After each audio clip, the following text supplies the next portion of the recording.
Alrighty, so welcome to the Now Page update number 50. This is September 2024. That I've done this for 50 months now. It's crazy.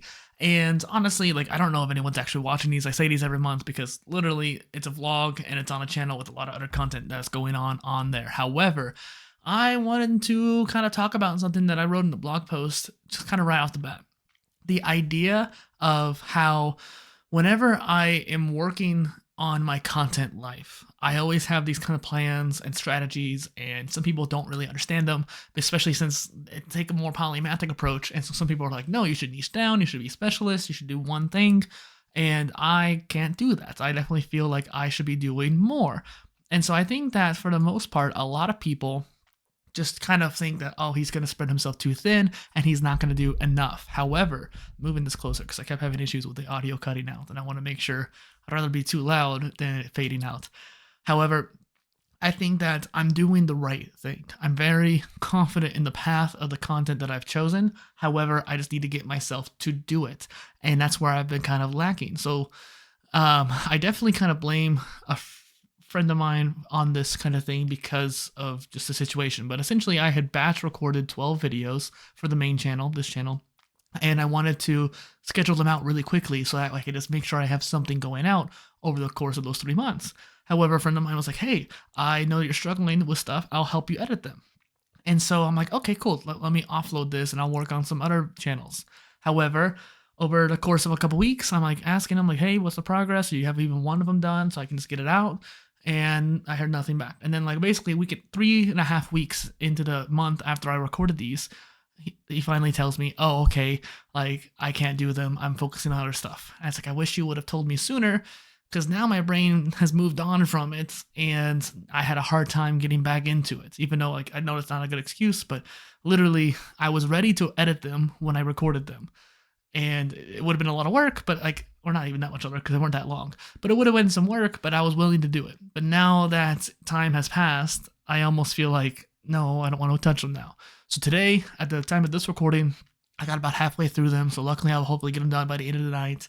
And this video won't have any editing. So if I make any mistakes, like saying or I just leave it in, because the vlogs, I need to get them out. My goal is that every month I do these monthly vlogs and blogs, and I'm going to do them. Now, let's also talk about the elephant in the room that last year at this time, I was deathly ill. I almost want to see if I can do a comparison, like how pale I was last year versus how tan, honestly, I am this year. And it was one of those things where I'm actually even a little bit burnt, you can see. I was just, on my deathbed, essentially. I had to go to the hospital even. And it was one of those things where I was not scared for my life, but I definitely was worried about it and considering what would happen. Do I feel complete in my life if I died this month? And literally about a week and a half, 2 weeks into September last year, after I did the last year's recording, I actually ended up going to karaoke for a friend's birthday. And what do you know, that after the 10 years of going there, someone brought in an AK-47 automatically modified. And I had 2 near-death experiences in the same time span, and it's kind of crazy to me. And luckily, nothing happened, and the people at the bar were able to take care of the situation, diffuse the situation. But it was scary when it comes to not having a life kind of thing. And so I'm joking around about it, but it was it was a serious time. And now looking back from a year later, I am glad that I went back to podcast movement this year. I am glad that I didn't die and that I'm healthy and I'm able to do things. And it's a weird time for me because now, I didn't say this in the post, I guess I forgot, but now for the first time in my life, I don't have a job. Basically in 2 days, the pool closes and then no more swim lessons. And I don't work at the Arc anymore. I stopped last year and honestly, I lasted a little too long there, I think. But I always had the Arc as a backup. Even if I had 2 or 3 other jobs, I always had the Arc as a backup. And even though I was just a personal trainer, I had, employment there, so I could always do more. And that's what happened last year, where I was like, okay, well, now I want to do supervising because I need to do more. And I always had swim lessons or karaoke, and now I don't have those things. And for anyone who cares about the karaoke thing, I don't know if I talked about this earlier in the summer, but essentially, I was the second in line when it came to karaoke DJ, and I had done it over a couple hundred times over the past few years. And whenever the main DJ wanted to take a step back or quit, basically they hired someone else who had done it 2 times versus my 200 times, and I was pretty salty about it. And I eventually started getting a little bit past it, started going back and trying to enjoy myself as a guest, but I kind of said, no, I'm not going to run karaoke because I don't want to work for you guys if you're going to be doing this to me. But I wanted to at least go back and enjoy myself. And I started getting just a little bit past it and started going at least a little bit, and especially if I had a friend who really wanted me to go. But I still felt really crappy every time I walked in there, and eventually, right as I started feeling like better about going back, I get an offer from the bar owner, like, hey, one of the other people are going to quit. They're moving on. And so I want to have the guy who took your job take that job, and then you could be on Fridays and Saturdays permanently. And that's kind of a paraphrase, but that's basically what was going on. And even though I was a bit salty, I held my tongue and I said, yeah, like I was cheerful about it. I want to make sure I can step up to the plate. I said yes. And not a day later, the offer got rescinded because the person didn't check with the other person that they wanted to do that.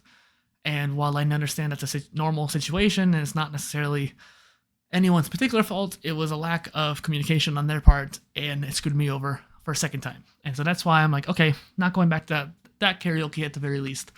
And yeah, so for anyone who is interested as to why I stopped doing karaoke, that's why. And swim lessons are just seasonal at this point because of the weather. So now my point is, I don't have a job and I don't know what I'm going to do. And I'm not making hardly any money off of content, not yet at least. And I'm thinking like, okay, I definitely could work harder on monetization. I could do better about doing stuff like that. So I did go through all the videos on all the main channels and replace the affiliate links with the modern ones with the tools that I use. And I think that's going to help at least a little bit. And then on top of that too, doing things like finally finishing the book and working on some more paid posts on the website, that kind of stuff. Other than that, I don't really have anything else to say. If you want to know more, I talked a little bit different stuff on the blog post, especially just kind of like what I'm planning on doing. So I have 12 4-pillar videos that I'm going to be releasing here soon, and I'm going to schedule those out because honestly, it's better for you to actually kind of watch them and then put something into practice and then watch the next one, put it into practice.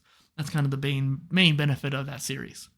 And then I might actually make a supercut at the end just to make it easier for someone who wants to watch all of it at once. So yeah, other than that, I think that there's a lot of great stuff that I'm going to be coming out with on the Poly Tools channel, especially that I'm really excited for, and I hope you guys go check that out. And yeah, cheers. Thank you.